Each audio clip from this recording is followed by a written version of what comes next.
Hamas Israel conflict and better understand it, and particularly and better understand the various players involved in it, not only Hamas, but also the progressives that here in our own country that have been energized with respect to this conflict, but then also, better understand Israel throughout all of this. And so there's a lot of questions that I had. I had a previous broadcast where I shared some of those questions.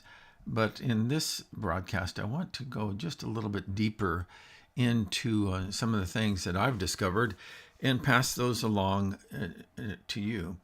But before we do that, I just wanted to let you know about a website that I've been building for a colleague of mine. And it's called islam.factcheckedfaith.com. And it will give you a good, better understanding. This lady is a subject matter expert in Islam, and it will give you a better understanding of what Islam teaches on various things that you might be curious about. And so we have a number of posts already on that site. We're also adding additional ones. And so I would like to encourage you to just check that out at islam.factcheckedfaith.com. Okay, so as I've been thinking about this, here's some of the things that I've come up with. And it's just simply this, is that everybody that is involved in this conflict or has been energized by it are pursuing the good, at least in their own heads. That's why they're doing what they're doing, is that they think that they truly believe, as sincere as possible, that they are pursuing what's good. Now, I don't believe that any of them are doing what they're doing in an attempt to promote evil. Rather, they are doing what they are doing because they are acting in keeping with their core beliefs. And that's really fundamental for us to consider, because once you better understand the mindset of Hamas, or the mindset of progressives, or the mindset of Israel, that you're going to better understand, it's our beliefs that determine our behavior. And so as you understand those beliefs, you will better understand the behavior.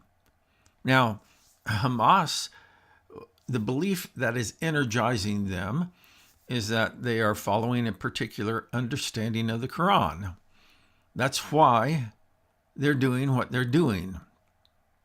The protesters here in America and throughout the West, the reason why they're doing what they're doing is because they're advocating for a particular concept of social justice.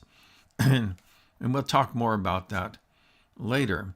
But then Israel, the whole reason why Israel is doing what they're doing is that they are following accepted practices of the West. And like I said, I'm going to unpack all of this as we go along, but these are at least the conclusions that I've arrived at as I have been thinking about this. But what I want to emphasize is the priority of beliefs. That's why all of the players in this conflict, whether it's Hamas or the progressives who are protesting, or Israel, that's why they're doing what they're doing. It's because of their fundamental beliefs, their core beliefs. And we could call that a worldview. As a matter of fact, as we go on here, is that when we think about a worldview, is that that this forms the bigger picture of a person's beliefs. Beliefs are not held in isolation. Rather, they're our beliefs about life and reality and about what's good and what's evil is all part of a web of beliefs that we could call a worldview. And so understanding this whole worldview concept and how that beliefs play a part in that. And like I say, a worldview is essentially a web of beliefs that all fit together. Then you're going to be able to better understand what's going on in this conflict. Now, today what I want to do is I just want to focus on Hamas, because I've been doing research on Hamas and trying to better understand who they are and what they're all about. But there is one big question that I think that we should ask with respect to this, is that how in the world could Hamas ever think that what they're doing is good? Well, obviously, that's why they're doing what they're doing. It's not because they're trying to create chaos or pursue evil. They really believe deep down in their hearts and souls that what they're doing is pursuing what's good. And so I was confused about Hamas and who they are. I know, of course, they have an allegiance to Islam. And so I wanted to figure out a little bit more about them. So I started doing research and learning more about Hamas. Well, Hamas is actually an offshoot of the Palestinian branch of the Muslim Brotherhood. And so that sent me down another rabbit hole, trying to figure out, well, who is the Muslim Brotherhood? And by the way, I remember a few years ago is that even here in politics here in the West, in America, is that Barack Obama had some pretty close ties with the Muslim Brotherhood. And so, I began thinking about these things and trying to sort through these. Well, the Muslim Brotherhood, here is their slogan. This is their emblem. I found it on Wikipedia, and so you can look it up for yourself.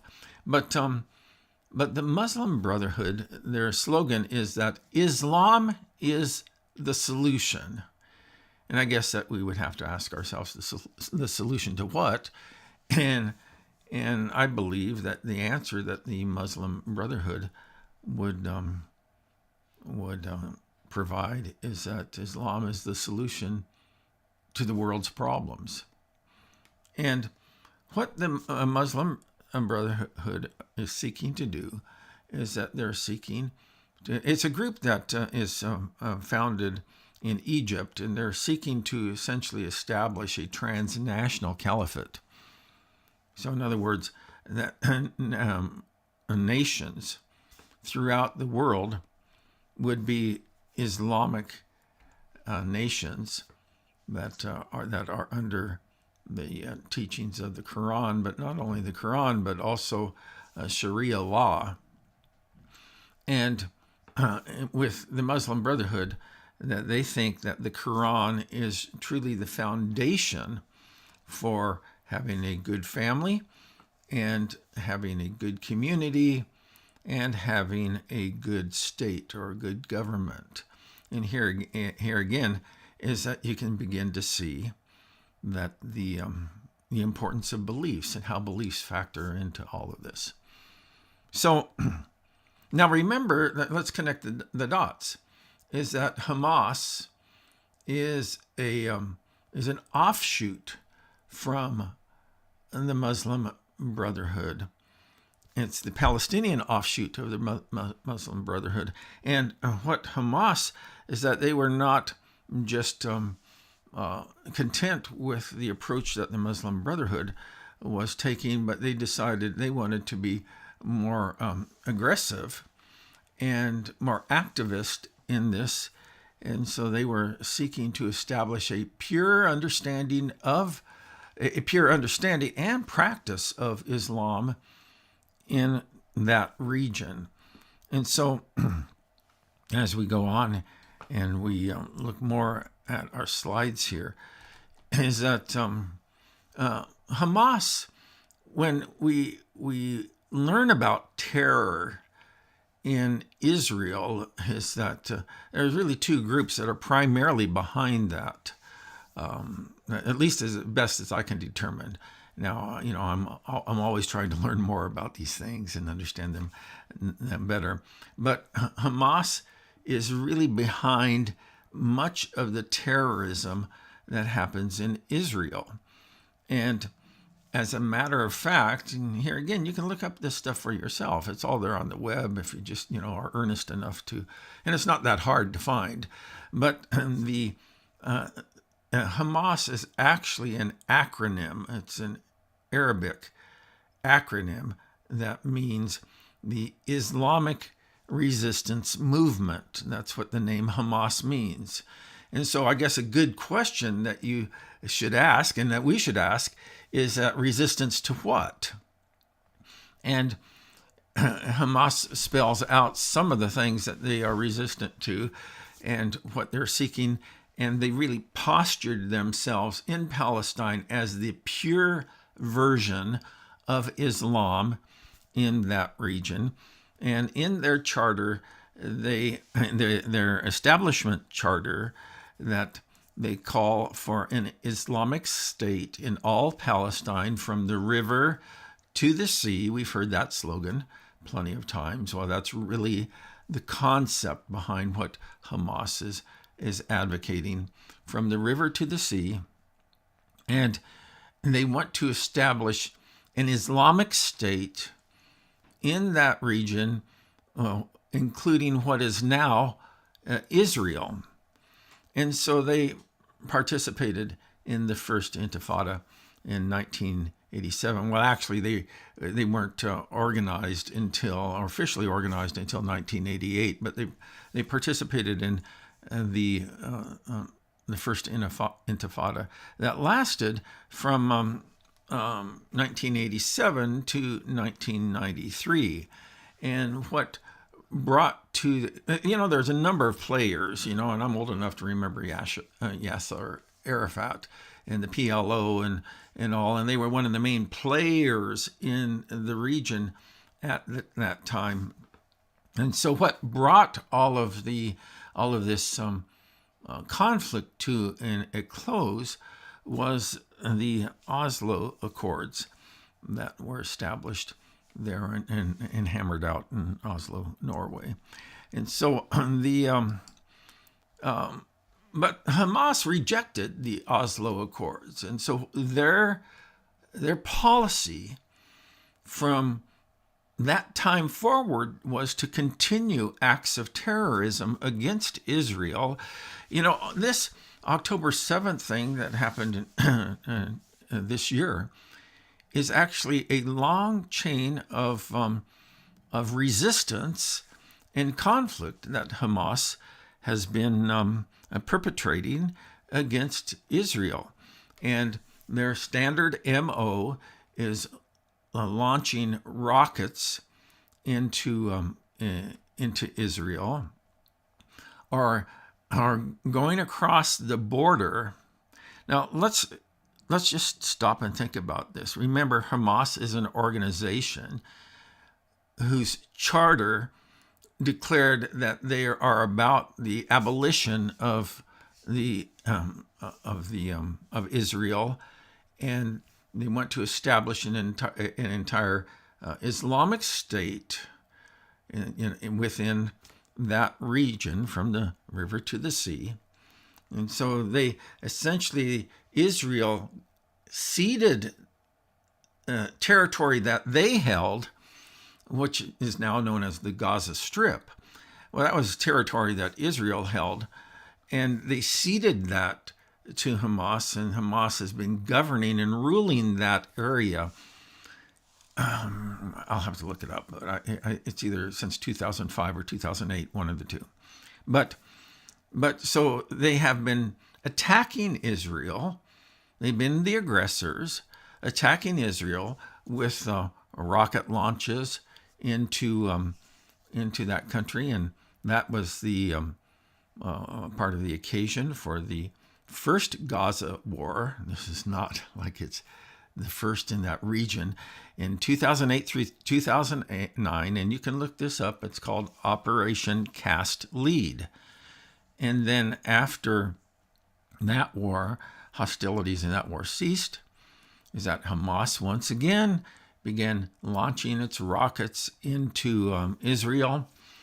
And And that led to the second Gaza War, which is called Operation Pillar of Defense. And then a little bit later on, fast forward to 2014, that Hamas once again was launching rockets into Israel. And on this particular occasion, that they captured three Israeli girls, young women, teenagers, and murdered them. And so that led to this third Gaza War, Operation Protective Edge. Now remember that that border between Israel and Hamas or Gaza has been a very shut down and secure border. And quite frankly, if I was living with someone who was dedicated to my destruction, is that I would make sure that I would shut down that border. Hamas continued to penetrate that border. And then ultimately, this is the whole reason why all those tunnels exist. The tunnels exist is because Hamas wants to have access to the country of Israel in order to export its terror into that land. Now, I want to just kind of bring to the fore here some of the motivations for all of this. Why is Hamas doing what they're doing? And one of the things that we see here is that they're really following. See, Hamas postured, and that's one of the things that I think we in the West is that we're so naive about all of this stuff. And I've done quite a bit of world traveling, and I've discovered this in my world travels is that not everybody in the world thinks like we think, here in the West, in America. And we just have that assumption that everybody looks at reality the way that we do. Well, we have a particular worldview that's not shared by vast majorities of people throughout the world. And so, and one of the energizing motivations of Hamas is its efforts to seek to be a pure version of Islam. And when you read the Quran, is that you discover that that's exactly what the Quran teaches, is that Muslims, when Muslims encounter those who defy Allah, or in other translations say oppose Allah, well, what they're supposed to do is that they are to decapitate them and cut off their fingers. And here's the verse in the Quran. It says, "Remember, O Prophet, when your Lord revealed to the angels, I am with you. So make the believers stand firm. I will cast horror into the hearts of disbelievers. So strike their necks and strike their fingertips. This is because they defied Allah and his messenger, and whoever defies Allah and his messenger, then know that Allah is surely severe in punishment." And so right in the primary sacred text of Islam is the teaching that those who oppose Allah and his messenger, or Muhammad, is that you're to strike their necks, so cut off their heads, and their fingertips. There's another passage of scripture in the Quran that teaches that they are to cut off the hands and feet of individuals, so on their opposite sides. So if they cut off their right hand, and then they would cut off their left foot, and that's exactly what we see, some of these atrocities that Hamas perpetrated against Israel on October 7th. And so as we kind of wade into this, we have a better understanding of what's the motivation, because the motivation of Hamas is that they really believe, and this is important for us to understand is that they really believe deep down in their hearts that they are not only doing what is morally right, but also what's pleasing to God. And as we go on and look at some of these teachings that we find in the Quran, and by the way, you can find those on our website at islam.factcheckedfaith.com. And it's so important for us to become informed, because this is what's happening in our world, and we need to better understand different world views so that we can make informed judgments about those worldviews for ourselves. And so I would encourage you to check out this website, that islam.factcheckedfaith.com. So let's go ahead and take a look at some more of these passages of Scripture in the Quran. And as we go on, we learn that that fighting, killing, and dying in battle is the purpose for which Allah has purchased believers. And here in the Quran, it's actually in the Quran, the chapters are called surahs. So in Surah 9, verse number 11, it says, Allah has indeed purchased from the believers their lives and wealth in exchange for paradise. So, in other words, everything that you have and everything that you are, you owe to Allah, and in exchange you get paradise. And then it says, they fight in the cause of Allah and kill or are killed. This is a true promise binding on him in the Torah, the Gospels, and the Quran, and whose promises is truer than Allah's. So rejoice in the exchange you have made with him. That is truly the ultimate triumph. And so these folks who are part of Hamas, is that it's not primarily a political issue, what it really is, because that's not what they care about most.